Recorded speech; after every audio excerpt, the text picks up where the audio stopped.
Lacan, nous et le réel, 43e séance. Vous écoutez? Oui, mais est-ce que vous y attrapez un petit quelque chose qui ressemble à du réel? Dans la difficile tâche de vous faire entendre ce soir, disons, quelque chose. On entend? On n'entend pas. Et comme ça, entend-on. Ça va? Je vais essayer donc dans ce séminaire de donner une suite à ce qui a été dit la dernière fois et qui a suscité quelques demandes justement de précision sur l'idéologie, et on voit avec ce qui se passe en ce moment que peut-être il s'agit de questionner un peu différemment la manière dont les choses nous apparaissent. Alors, qu'est-ce qui s'est passé depuis la dernière fois? Il y a notamment cette histoire de passe sanitaire, qui n'est pas sanitaire, bien sûr, parce que vous l'avez tous compris qu'il n'y a rien de sanitaire dans ce qui se passe en ce moment. C'est-à-dire le sanitaire est un prétexte, c'est le prétexte à l'instauration d'une surveillance et donc d'un contrôle qui répond d'une logique, de la même logique qui a donné ce matériel-là, c'est-à-dire le matériel électronique.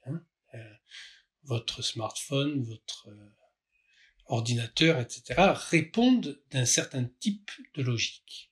Et cette logique, au départ, justement, elle est une réduction de 3 dimensions à 2 dimensions.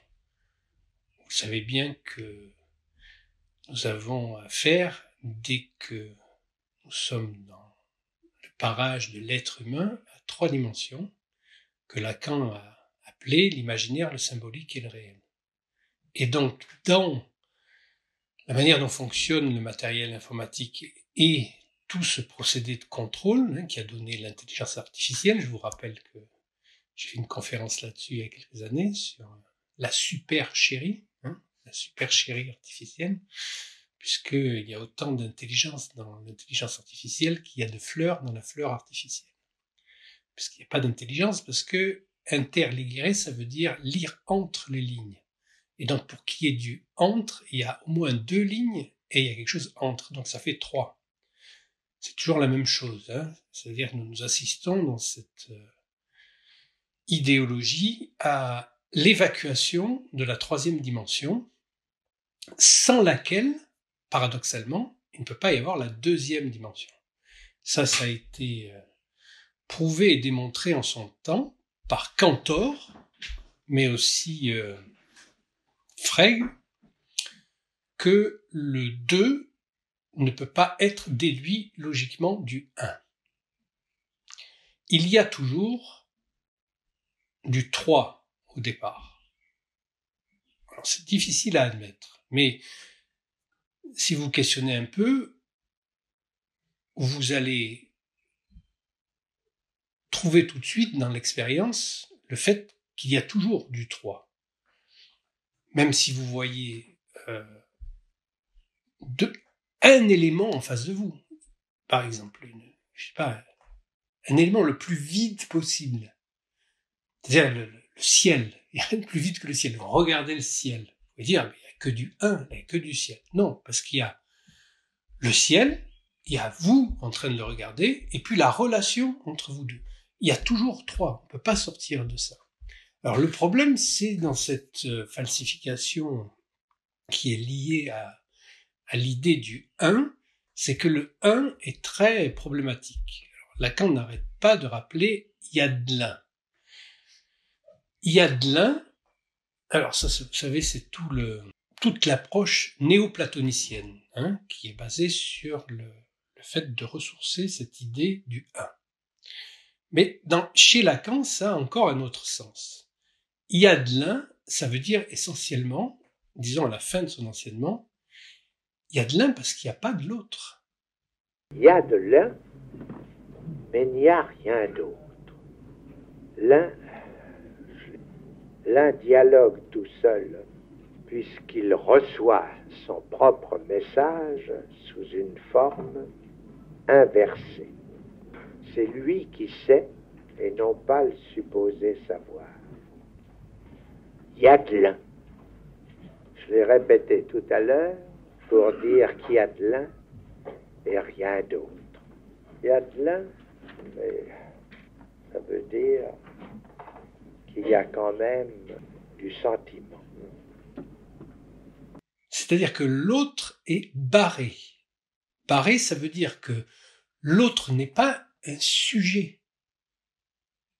L'autre, c'est un automatisme signifiant. C'est-à-dire que nous sommes, dans le langage, pris dans un automatisme signifiant et on va forcément donner à cet automatisme signifiant, on va l'élever à une position de sujet.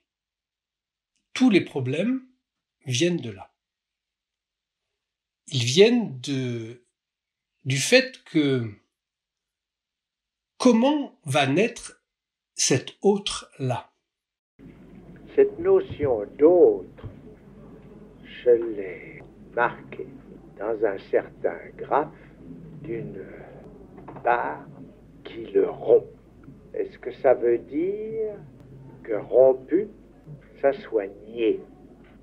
L'analyse, à proprement parler, énonce que l'autre ne soit rien que cette duplicité. On va repartir sur une forme de genèse dans le premier séminaire publié de Lacan, qui s'appelle Les écrits techniques de Freud. Lacan revient sur cette notion de primary love, qui est amenée par Balint et développée également par Madame Balint, sa femme, et qui fait état, donc, de tout un déploiement très logique où, pour l'enfant, pour le bébé à l'origine, en fait, il y aurait une relation d'objet qui satisferait son besoin. Donc, on peut dire, le sein, ça serait le premier objet de satisfaction du besoin. Et c'est un objet de satisfaction. Il a tout un déploiement logique, Balint, que Lacan va invalider. Il va invalider pour une raison de contradiction interne dans la logique de déploiement de Balint, et aussi par le fait que chez Freud, et chez tous les vrais Freudiens, il y a une notion fondamentale qui est de facto niée par le déploiement de Balint, c'est l'auto-érotisme. C'est-à-dire quelque chose de l'ordre d'un amour de soi, qu'on va retrouver justement après dans la définition que Lacan donne de l'amour, c'est-à-dire que l'amour est toujours réciproque. Ça ne veut pas dire que quand un aime l'autre, l'autre aime l'un, mais ça veut dire que si je dis que j'aime, c'est pour que ça me revienne. Donc il y a quelque chose de l'ordre d'un retour comme ça. Et ça nous pose, disons, les conditions d'imaginer un peu comment on va arriver jusqu'à cet autre-là qui détermine et surdétermine notre vie. Parce que de dire que l'autre n'existe pas, donc le mathème, vous savez, c'est A barré, S de A barré, ça veut dire qu'il n'y a pas d'autre. Parce qu'il n'y a pas d'autre de l'autre.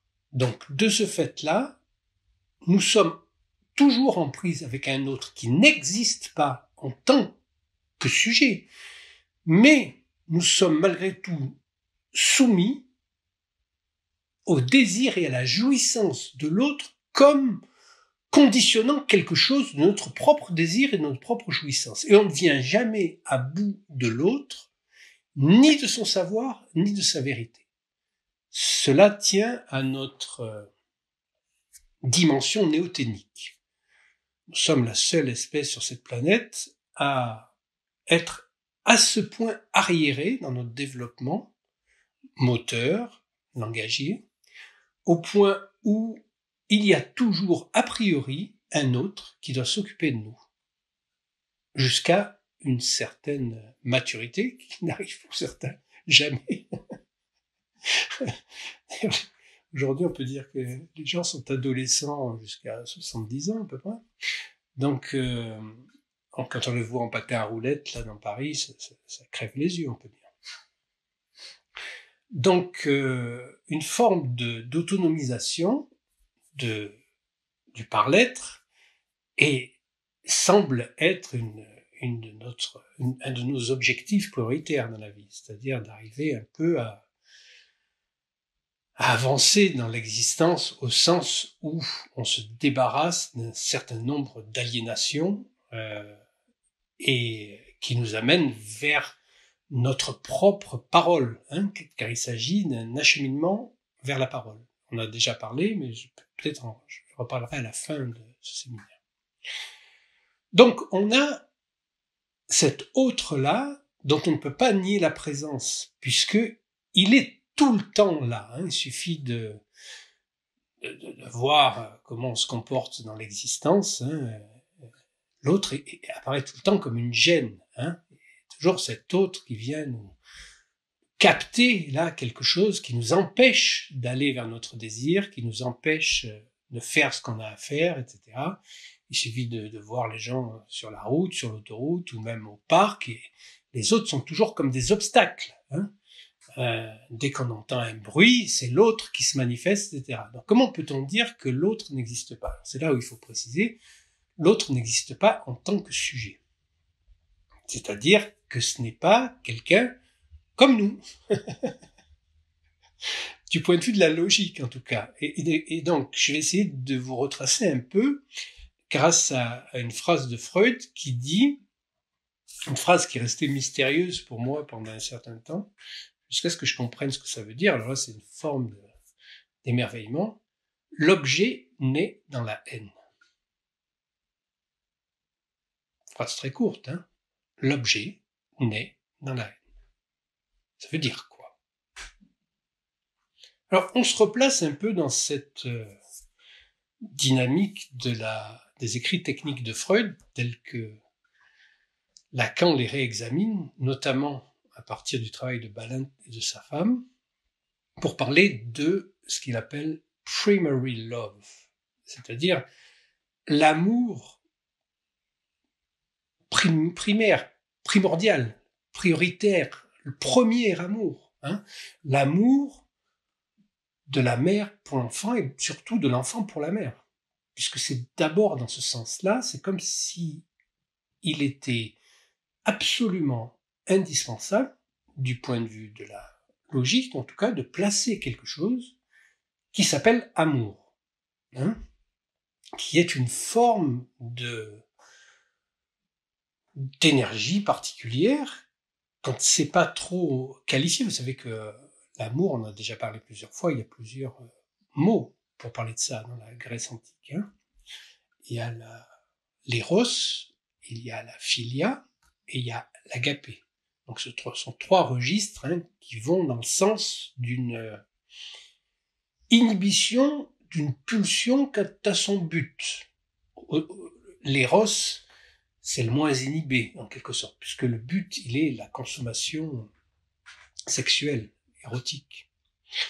La philia, l'amitié, c'est déjà un niveau où la pulsion est inhibée quant à son but, il ne reste que la pulsion elle-même, cette forme qu'on a du mal à déterminer, la pulsion étant le concept limite, le concept jusqu'où on peut penser le plus loin, mais qui est le plus difficile à aborder.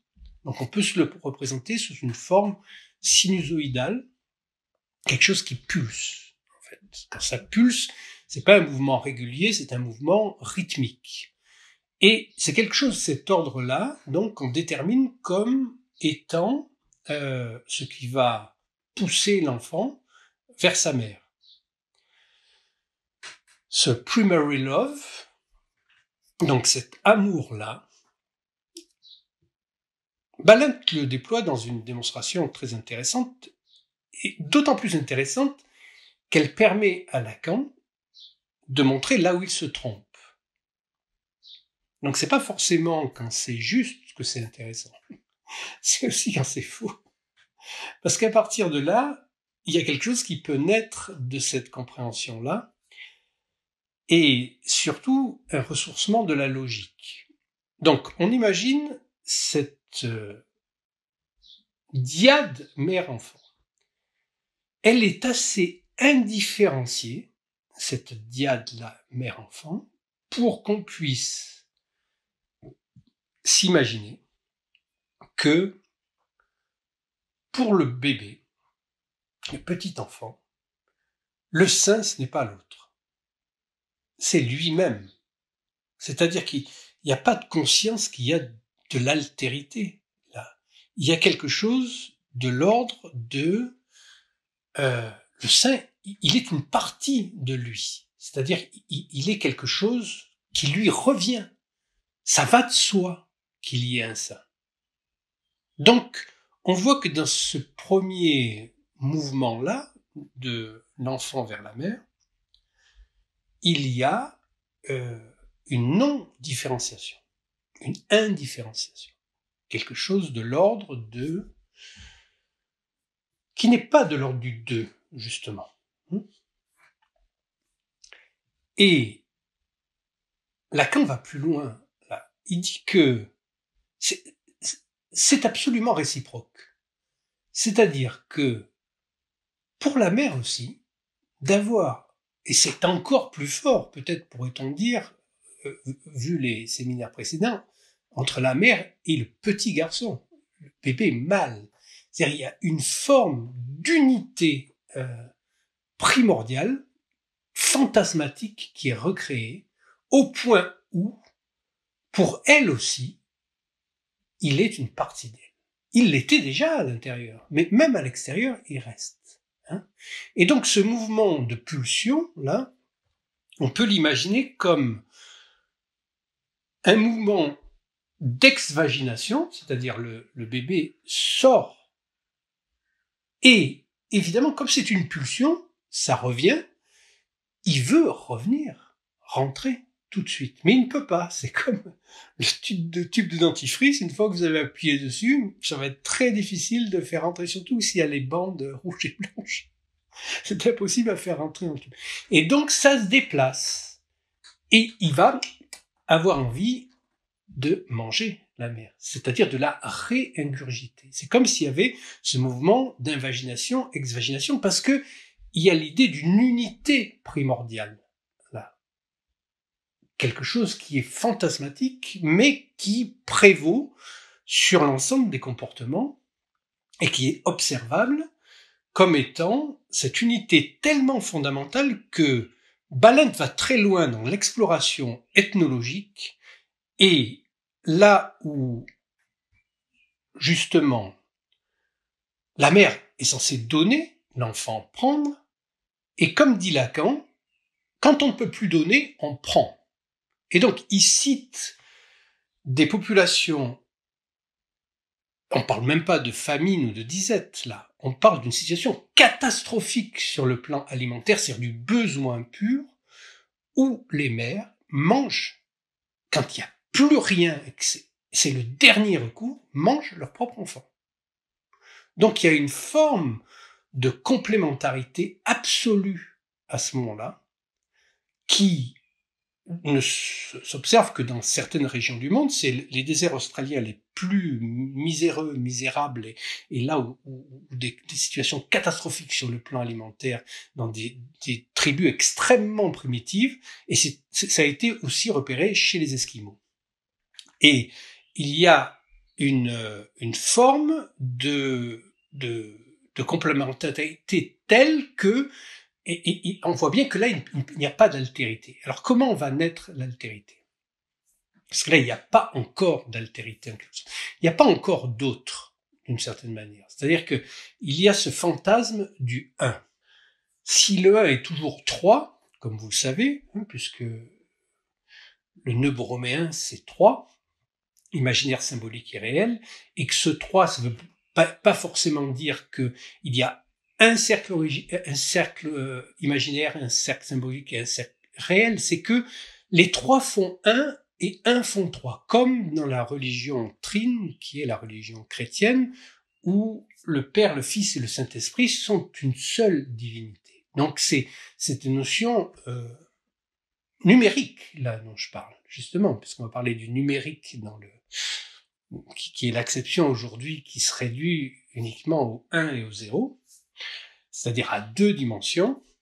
En fait, il y a toujours du 3, a priori. C'est pour ça que je pense que leur système, là, entre parenthèses, de vouloir tout installer ce fascisme numérique là de traçage des populations et de tout ramener à 2 dimensions va s'effondrer parce que c'est impossible. Le réel, je vous rappelle, c'est ce qui ne va pas, hein, ce qui vient faire obstacle. Et donc, on peut refouler le réel tant qu'on veut, il revient toujours à la même place. C'est sa définition de réel qui veut ça. Donc, il est ni imaginable, ni symbolisable. Donc, il est impossible d'attendre le réel par la représentation, puisqu'il est celui qui échappe aux 2 dimensions. Il est la 3e dimension elle-même. Donc, il y a aussi 3 définitions du 1. Ce 1 qui est d'être soi-même 1. Donc ça, on le trouve notamment dans cette première définition, là, qui est du 1 tout. Le 1 qui unit, de faire un avec l'autre, le 1 de l'unité, de l'unification. C'est le mot 1, UN est comme une réduction de cette unification-là. Donc c'est le 1 tout. On a le 1 comme être un de cela, donc faire partie d'un ensemble. C'est être un élément d'un ensemble donné. D'ailleurs, c'est la problématique féminine par excellence, ça. Hein, c'est pour ça que jusqu'à peu de temps, on disait encore le mot mademoiselle. Là, j'ai appris que le mademoiselle a complètement disparu de partout. Et la phrase quand même de Freud, c'est was will das Weib. Weib, c'est l'équivalent de mademoiselle, et donc c'est neutre. C'est-à-dire c'est quelque chose qui n'est pas encore correctement identifié, localisé. C'est un entre-deux. Donc, si je dis ça, c'est que les femmes sont toujours dans cet entre-deux, parce que elles ne peuvent pas faire un. Elles font pas partie d'un groupe, d'une certaine manière. Sauf à être mariées, c'est-à-dire signifiées phalliquement par le phallus de l'homme, ou à avoir un enfant, c'est-à-dire être mère.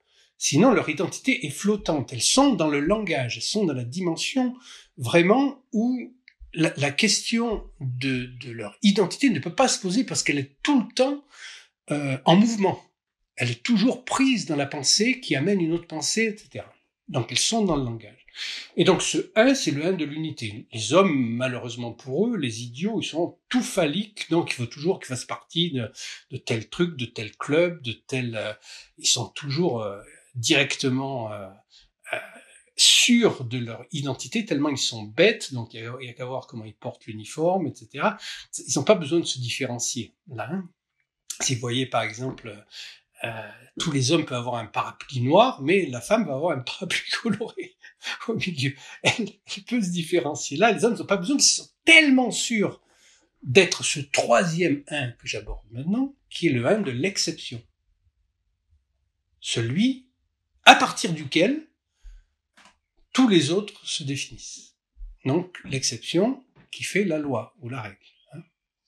C'est le cas d'Antigone, c'est la position la plus difficile à tenir. C'est-à-dire se mettre en position d'exception face à tout le monde pour être un, c'est-à-dire, paradoxalement, pour exister, hein, pour faire partie du registre symbolique. Donc, il y a 3 manières de faire un. Vous verrez que ça fonctionne toujours par 3, justement, et pas par 2. C'est pour ça que ça marchera pas, leur truc. Donc, nous avons cette... diade primordiale, donc diade ça veut dire 2, parce qu'il y a 2 qui sont repérables, mais il y a la relation entre eux, qui n'est pas forcément exprimée, manifeste, mais qui n'en est pas moins quelque chose qui va faire évoluer cette situation-là. Elle veut évoluer de telle manière que Si au début, ça va de soi, le sein, tout ce qui vient de la mère va de soi, à un moment, il y a quelque chose qui va mal se passer. C'est là que rentre en compte la notion de réel, puisque le réel, c'est ce qui se met en croix dans ce charroi, comme dit Lacan. C'est-à-dire, il y a quelque chose qui ne marche pas. Voilà. C'est-à-dire, le sein ne vient pas à temps, il y a quelque chose qui ne va pas. Et là, s'amorce la possibilité de l'autre. Voilà. Mais un autre qui n'est pas encore un objet, qui est encore un sujet. Il y a une différenciation qui commence à s'opérer, mais qui est encore entre deux sujets dans cette phase primordiale. C'est un point limite. Et l'objet né dans la haine, ça veut dire tout simplement que l'amour, qui est cette primary love originelle, cette puissance, cette pulsion-là, en fait, se réverse dans son contraire. Et on peut dire que là, l'origine de la haine, c'est que c'est un amour impossible. Je ne peux plus aimer parce qu'il y a quelque chose qui ne marche pas. Donc je hais. Et là, l'autre m'apparaît comme un objet, plus comme un sujet. Et c'est là où il devient vraiment autre. Parce que tant qu'il était encore sujet, il n'était pas encore totalement autre. Il ne peut y avoir, là vous l'avez bien compris, pour chacun de nous, que sujet et objet. Alors évidemment, ça engage les combinaisons, c'est-à-dire que on va rentrer là dans la définition de ce que c'est qu'une perversion. La plupart des gens, là je viens de lire un article qui est paru sur François d'une femme psychanalyste qui se réclame de Lali, et elle dit un contresens absolu, donc parlant du discours pervers du gouvernement, etc., qui considère l'autre comme objet. C'est l'inverse. C'est-à-dire que la perversion ne peut avoir lieu que à ce point limite de différenciation où il y a deux sujets et on maintient deux sujets.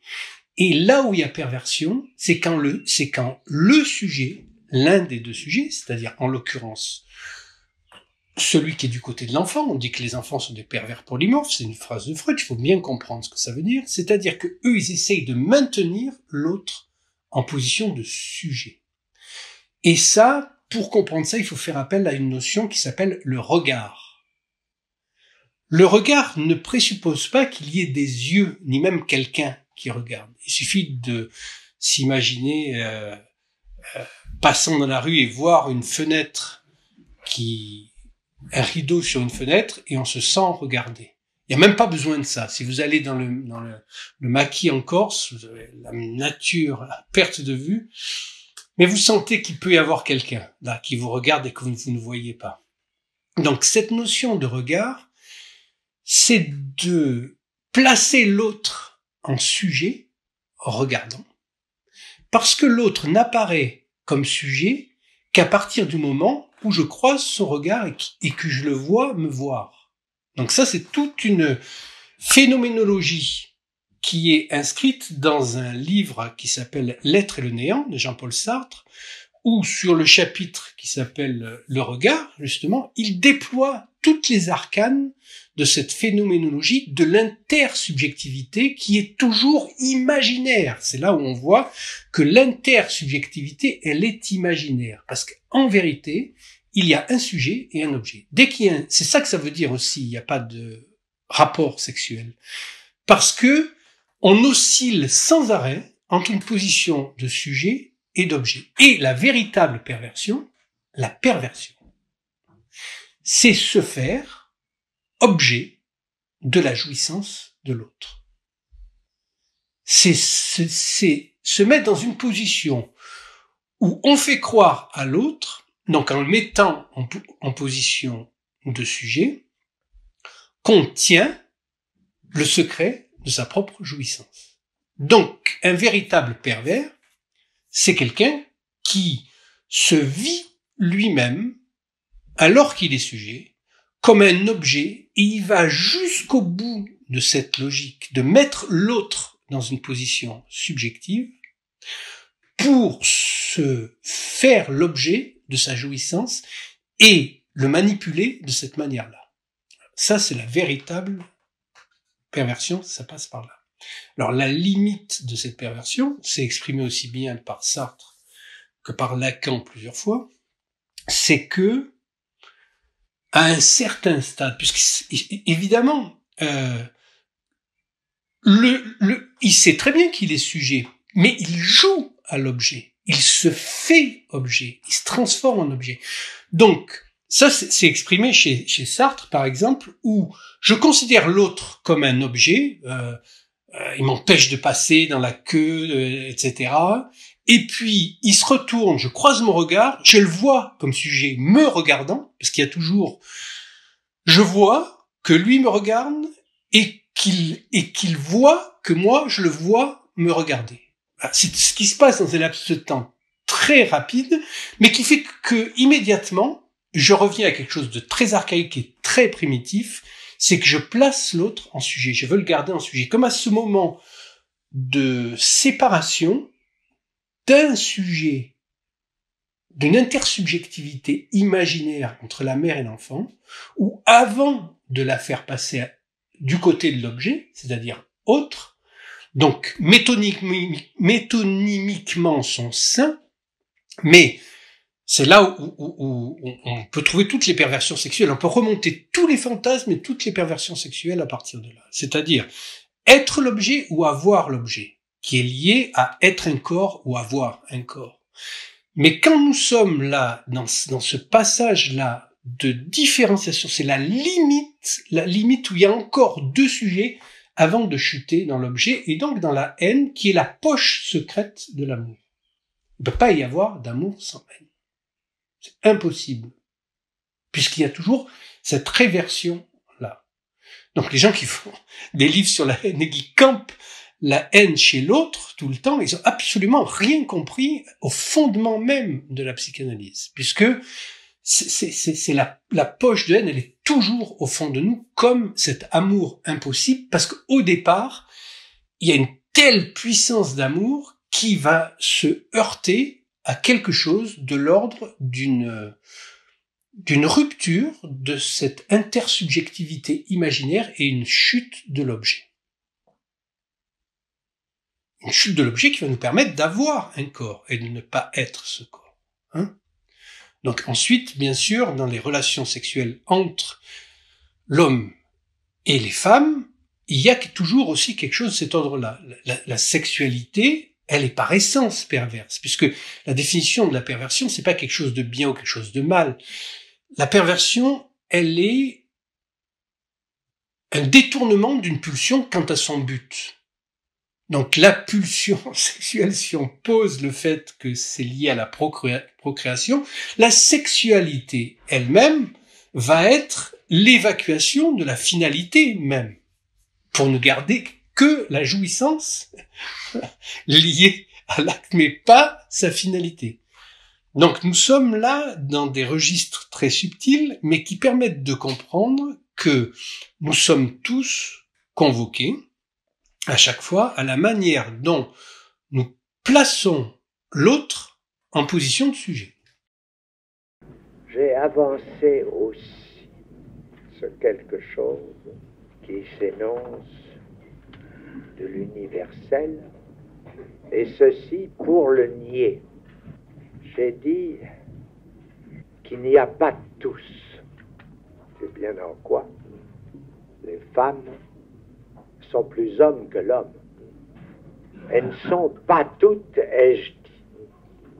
Ces tous, donc, n'ont aucun trait commun.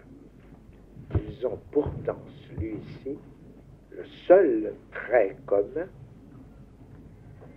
le trait que j'ai dit, unaire, se conforte de l'un. Il y a de l'un. Je l'ai répété tout à l'heure pour dire qu'il y a de l'un et rien d'autre. Donc là, ce qui me questionne, évidemment, c'est cette obéissance, là, en ce moment, cette espèce de délire d'obéissance à des choses absolument absurdes. Parce que tout ce qui concerne le Covid, ça c'est absolument clair, il n'y a rien de sanitaire dans les directives gouvernementales. Absolument rien. C'est non seulement anti-médical, mais anti-scientifique. C'est-à-dire que premièrement, bien sûr, vous savez que le port du masque, c'est absurde, hein, c'est absurde. J'ai déjà parlé dans le dernier séminaire, je vais pas vous le refaire, mais quand même, c'est 200 fois plus petit un virus que la plus petite maille du masque le plus sophistiqué. Donc, tout le monde met des masques dans la rue, c'est de la dernière débilité. Mais tout le reste aussi, c'est-à-dire que vous pouvez embrasser quelqu'un et pas attraper le virus. C'est la même chose pour la grippe, et vous vous isolez dans votre tour d'ivoire, et il y a personne autour de vous, et l'attraper, parce qu'il y a du virus, et que le virus a son propre destin, comme vous avez vous-même votre propre destin. Donc, quand on arrive à ce niveau d'obéissance-là, ça veut dire qu'il y a eu un travail d'idéologie extrêmement puissant, un travail de sape qui a miné les possibilités de maturation qui permettent d'envisager que je n'ai pas besoin de placer l'autre au-dessus de moi, c'est-à-dire dans une position subjective où je me fais l'objet. C'est en ça que la société est perverse en forçant les sujets à se mettre dans une position d'objet qui va considérer donc le commandement, ce qui est demandez ce qui est requis. Là, vous avez quelque chose qui se passe dans les gares, c'est absolument fascinant et horrifiant à la fois. C'est ensemble, tous responsables. C'est absurde. Absurde. Puisque, justement, la responsabilité, elle est d'ordre subjectif. Je ne peux répondre que de ma position. Mais j'en réponds intégralement. Ça s'appelle l'éthique. Je réponds de ma position de sujet. J'assume ma position, mais dire ensemble tous responsables, ça veut dire ensemble tous coupables. Ça veut dire on va vous couper. On va vous couper les vivres, on va vous couper la tête, on va vous couper. Parce que c'est justement le contraire de la responsabilité. Une société qui se place en position de surmoi avec des injonctions à la jouissance qui sont liées justement à cette culpabilité. La culpabilité est une jouissance, un refuge qui te fait croire que tout dépend de toi. Le contraire de tout dépend de toi, c'est pas rien dépend de toi. C'est qu'il y a quelque chose qui dépend de toi. C'est une part. Quelle est ta responsabilité, ta part de responsabilité dans ce dont tu te plains? Donc tu prends une partie et tu redéploies une dialectique du sujet et de l'objet qui est totalement niée là. Elle est intégralement niée. Vous n'êtes plus, les médecins ne peuvent plus prescrire, ils peuvent plus être responsables de leur prescription médicale vis-à-vis de leurs malades envers qui ils sont engagés. C'est un gouvernement, des gouvernements qui se placent en position surmoïque. C'est un véritable fascisme. On me critique quand je parle de fascisme, mais c'est la définition de Walter Benjamin et c'est la définition qu'en donne le Larousse aussi. C'est exactement ça. Nous assistons à la mise en place d'un fascisme et qui est, alors on peut pas dire que par rapport à, je vous l'ai déjà expliqué, mais dans cette dimension du complot, bien sûr qu'il y a un complot, mais il n'y a pas de comploteurs, c'est-à-dire il y a des profiteurs, il y a des gens qui sont dans des situations qui leur permettent de profiter, mais ils n'ont pas imaginé ça, ils ne font que profiter de quelque chose qui est de l'ordre du discours, c'est-à-dire c'est une dimension discursive, celle qui a produit le matériel informatique et qui, justement, en éliminant la fonction paternelle, c'est-à-dire le troisième terme, le Père, le Père, le Fils et le Saint-Esprit, c'est le Père, c'est le troisième terme, le Père réel, puisque c'est celui qui n'est pas là. Les catholiques le placent aux cieux. Notre Père qui est aux cieux, c'est la prière, puisqu'il n'est pas là. Donc, cette troisième dimension du réel avec laquelle il faut toujours faire, et ce que fait Freud, justement, dans Totem et Tabou, en préservant la place du père, tout ça est éliminé. Aujourd'hui, on n'est plus que dans 2 dimensions. C'est OK ou cancel à la fin. C'est-à-dire, ou vous êtes d'accord, ou vous quittez le truc. Et il n'y a plus de 3e dimension.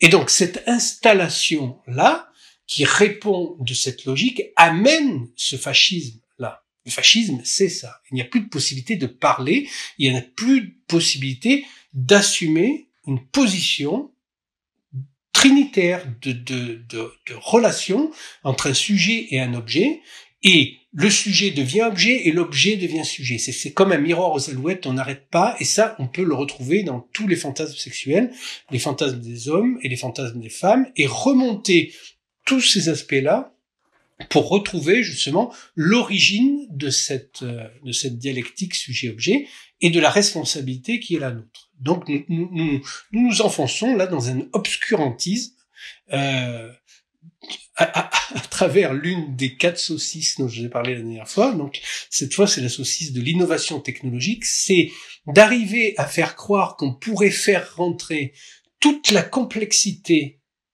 qui tient juste sur 3 dimensions, imaginaire, symbolique et réel, du par-l'être que nous sommes, c'est-à-dire de l'être humain, dans 2 dimensions qui sont celles de l'informatique.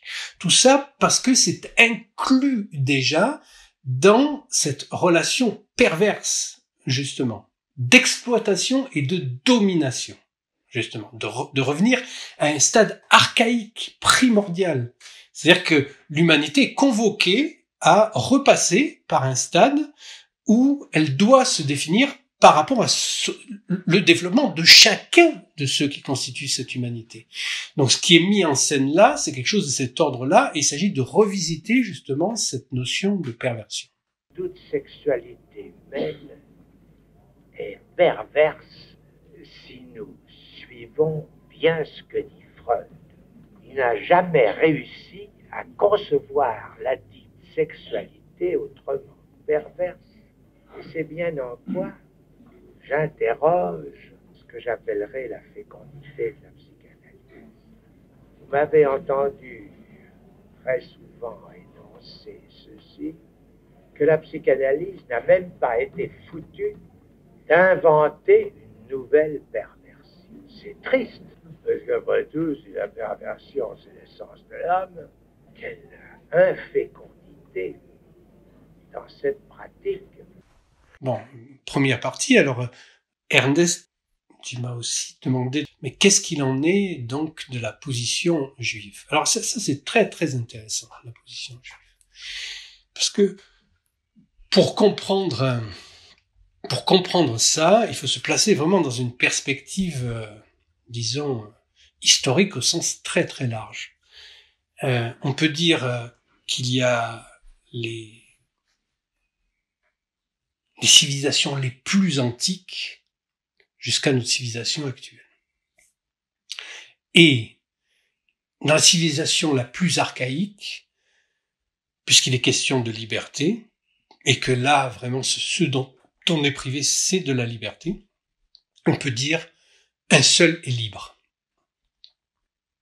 Le pharaon, dans la Chine ancienne, chez les Assyro-Babyloniens, c'est le roi, le gouvernant, l'être suprême qui est assimilé à un dieu. Lui seul est libre, tous les autres sont assujettis à lui.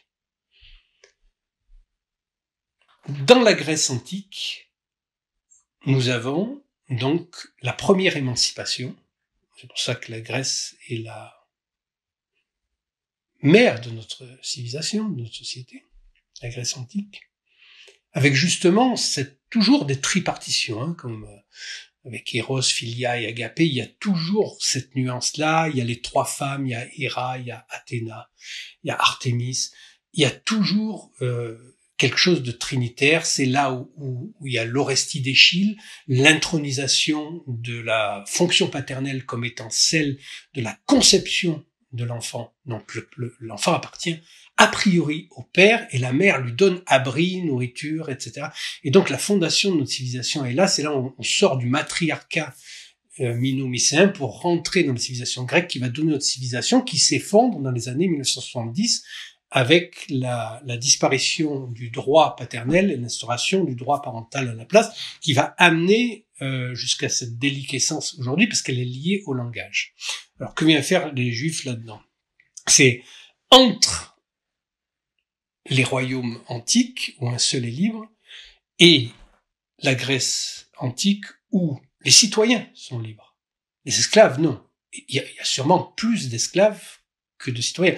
Mais les esclaves étaient sûrement mieux traités que aujourd'hui ceux qui sont dits des hommes libres, mais qui sont traités pire que des esclaves, quoi. Bien pire que des esclaves, parce qu'ils sont niés dans leur possibilité même d'expression de leur sujet par la parole. C'est-à-dire qu'ils sont coupés de la parole. Alors qu'un esclave pouvait très bien apprendre à parler, etc., et être émancipé à un certain moment où il arrivait à dire certaines choses, parce que l'esclave était lié à un savoir-faire. Donc, dans la dialectique du maître de l'esclave de Hegel, c'est de là qu'on part. C'est-à-dire, il y a le maître et puis il y a l'esclave, mais l'esclave, lui, il a un savoir-faire. Et l'enjeu de reconnaissance entre l'esclave et le maître antique, c'est que le maître antique, lui, il risque sa vie. Mais il risque sa vie pas n'importe comment. Il risque sa vie pour une raison de pur prestige. C'est pas pour des raisons économiques qu'il risque sa vie. Et c'est là l'amorce de la dialectique. Parce que il risque sa vie face à l'esclave qui, lui, se couche parce qu'il a peur de mourir. Donc, il domine l'esclave, mais comme il a risqué sa vie par pur prestige, c'est là où c'est une dialectique, évidemment, celui face à qui il a risqué sa vie n'a aucune idée du pur prestige. Donc, il ne peut être reconnu, parce que c'est une dialectique de la reconnaissance, donc désir de reconnaissance, reconnaissance du désir, mais il peut pas le reconnaître, puisque lui, justement, il n'accorde pas assez de prestige. Qu'est-ce que c'est que le prestige? Le prestige, c'est la transcendance d'être humain, d'appartenir au royaume du langage avant d'appartenir à autre chose. Comme cet exemple que je vous donnais, que je tire d'une expérience de Dominique Pagani quand il est en Afrique et qu'il roule dans le désert et que il s'arrête et à un moment d'une dune va sortir un petit garçon qui va lui demander de l'eau. Et quand il va lui donner de l'eau, il va verser un peu d'eau par terre pour dire « Tu n'es pas plus que moi. Ta position économique est supérieure à la mienne.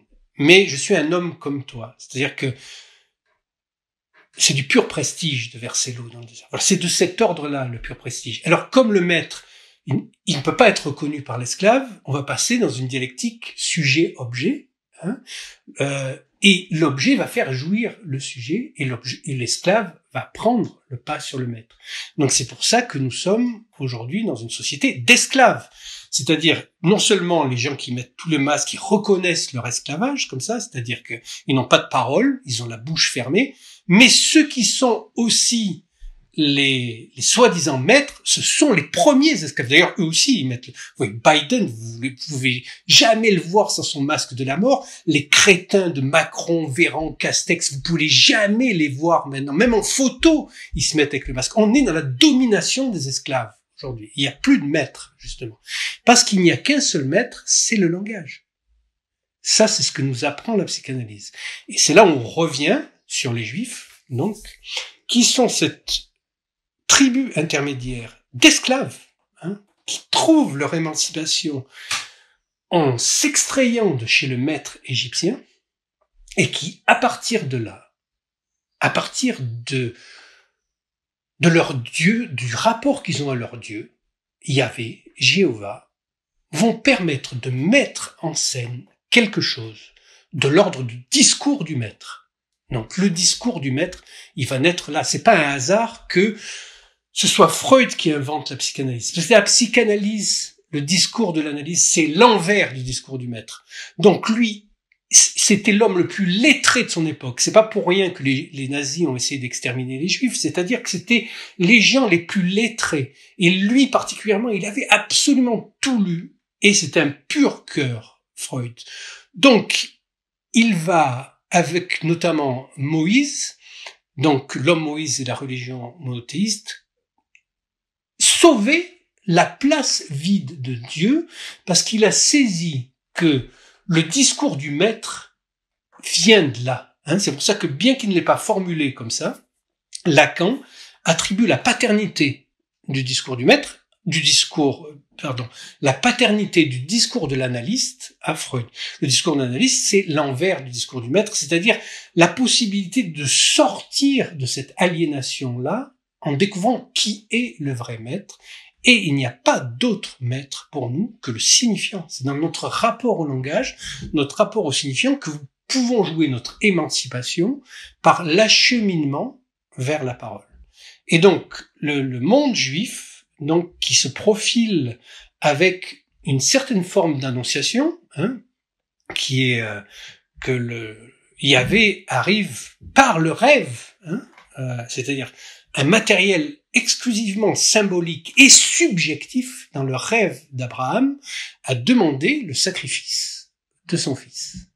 Donc, le rapport à la divinité, là, devient purement non pas imaginaire et d'un ordre d'émerveillement et d'effroi, mais purement traumatique. Il y a quelque chose de traumatique avec l'idée de la divinité, et donc quelque chose qui a un rapport avec le langage. Donc s'installe là le discours du maître. Donc ça, je vous renvoie à un séminaire que j'ai fait précédemment sur l'instauration du discours du maître, et sortir de ce discours du maître qui a connu deux, disons, variations, développement avec le discours universitaire et le discours capitaliste aujourd'hui, ça présuppose de pouvoir revenir jusqu'à cette aliénation fondamentale qui est liée au langage. Et là, on revient à notre petit bébé originel, et je vais terminer sur ça avant les questions. C'est que, effectivement, cet amour-là, primordial, primary love, on peut l'appeler un dire, un dieur. C'est un amour qui a quelque chose à voir avec le fait que nous puissions dire, passer du stade de parler à celui de dire. C'est pas la même chose. On parle. Dire, c'est encore autre chose.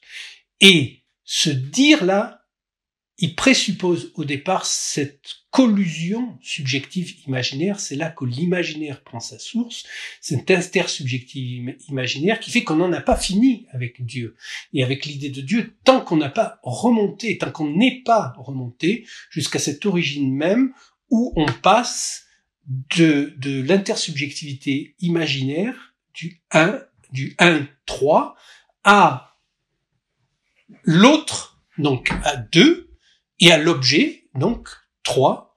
Et donc ensuite, vous allez avoir dans la relation entre les hommes et les fantasmes, la femme qui se fait l'objet de l'homme, elle-même, elle est objet, et l'homme, lui, il n'est pas objet, a priori, mais il a l'objet entre les gens.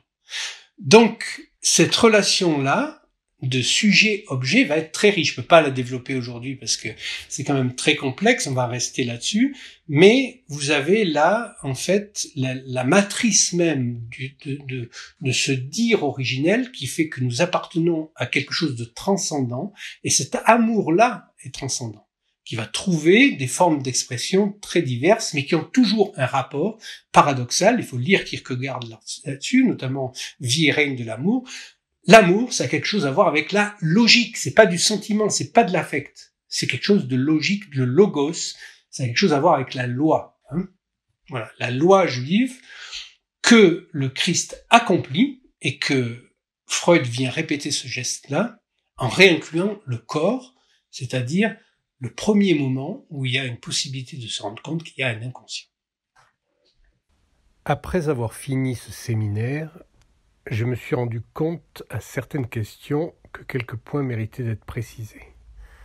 À commencer par la différence entre le 2 du duel, qui est celui de la dialectique, et la binarité, dont nous rebattent les oreilles ceux qui prônent le déni de la différence sexuelle et qui font abstraction de l'écart lui-même comme troisième terme entre les hommes et les femmes, comme entre soi et l'autre.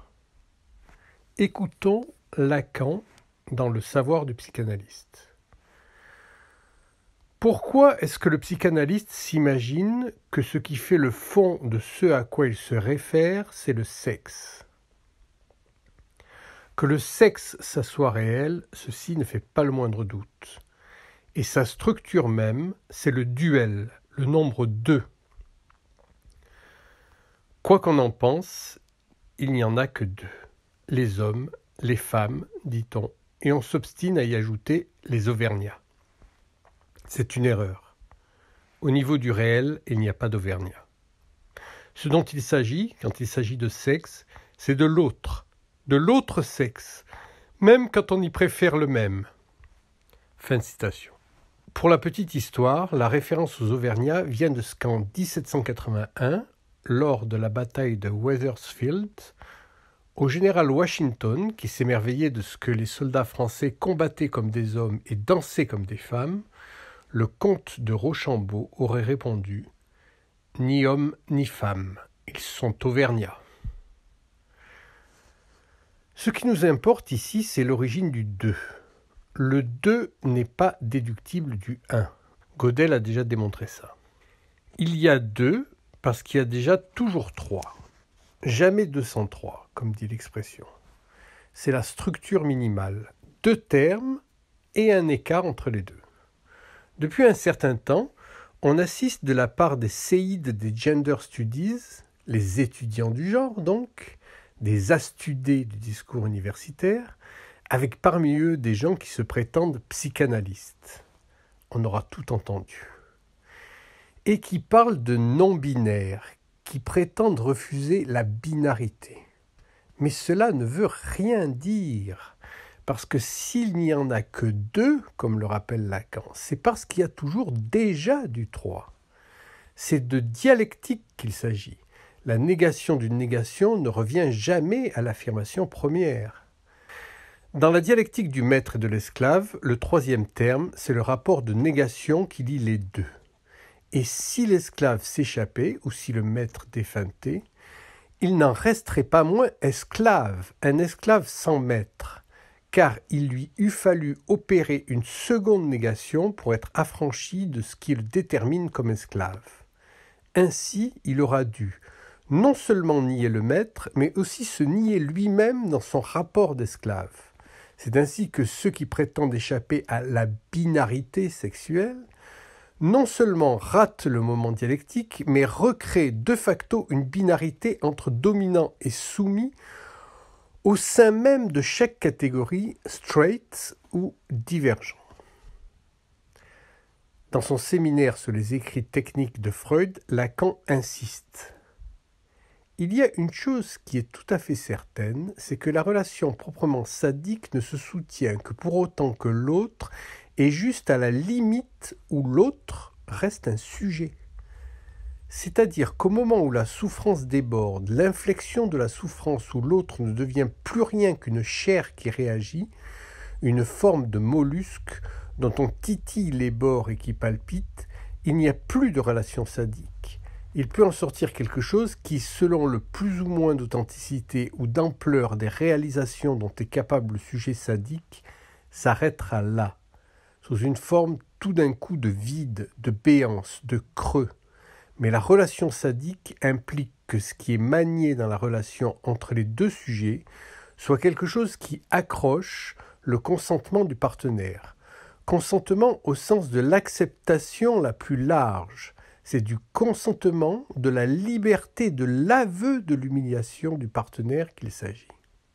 Lacan souligne l'incertitude fondamentale de la relation perverse qui ne trouve à s'établir dans aucune action satisfaisante, et ce dans la triade de ces 3 registres fondamentalement groupés et développés dans la dialectique du narcissisme que sont la scoptophilie, le sadisme et l'homosexualité.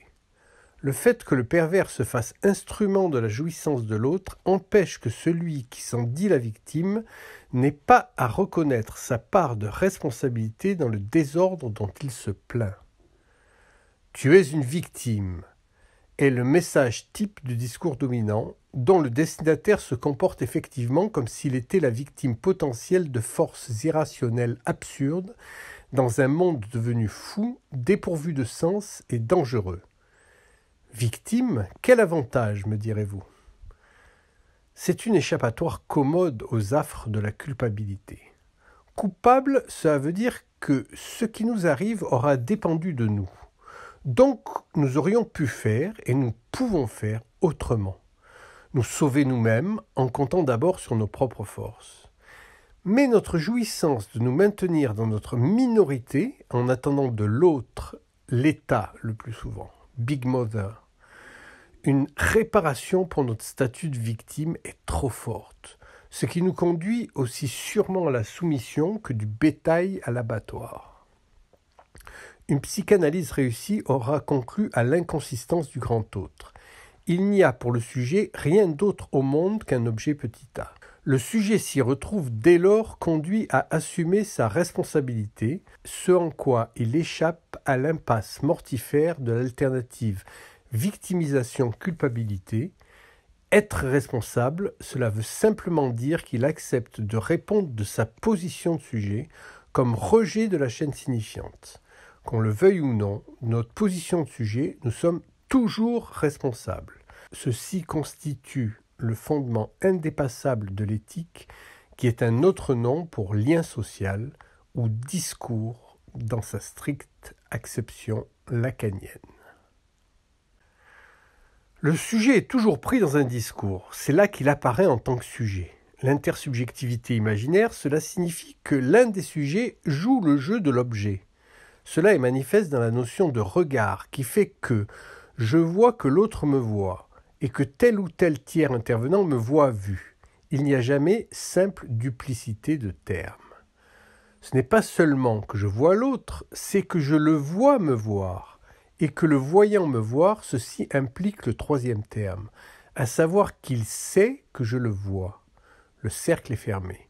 Il y a toujours trois termes, même s'il n'y a pas trois termes présents. Qu'est-ce que ça veut dire ? Si l'intersubjectivité fondamentale, celle que nous devons retrouver dès l'origine, se manifeste effectivement chez l'enfant, c'est justement le fait qu'il peut se servir du langage. Usted y yo tenemos que hablar. ¿Por qué no comes la papa? Explícamelo. Explícamelo. 15 meses tenés. 15 meses. No te rías. L'enfant, avec ses premiers jeux d'occultation de l'objet, manifeste cette sorte de capacité d'appeler la présence dans l'absence, mais aussi de rejeter l'objet dans la présence. C'est là le phénomène du langage. Ce qui est important, ce n'est pas qu'il ne tienne pas compte de l'objet, mais qu'il soit capable, en tant que petit animal humain, de se servir de cette fonction symbolique, grâce à laquelle, comme dit Lacan, nous pouvons ici faire entrer les éléphants, quelle que soit l'étroitesse de la porte. L'intersubjectivité est d'abord donnée avec le maximum d'accent dans le registre du maniement du symbole, et ceci dès l'origine. Et c'est justement à partir de là que se produit d'une façon de plus en plus compliquée cette sorte d'incarnation du symbolique dans le vécu imaginaire, qui modèle ensuite d'une certaine façon toutes les inflexions que dans le vécu de l'adulte peut prendre cette sorte d'engagement imaginaire de captation, de fixation, tout ce qui d'abord est parti de cette possibilité de nommer, qui est à la fois destruction de la chose et passage de la chose à cet autre plan qui est le plan symbolique, et grâce à quoi le registre proprement humain s'installe. La relation est intersubjective essentiellement, et c'est l'amour primordial, primary love, dont se fonde le symbolique en tant que pacte et loi qui se retrouve dans le transfert où l'analyste prend la place de l'objet petit a.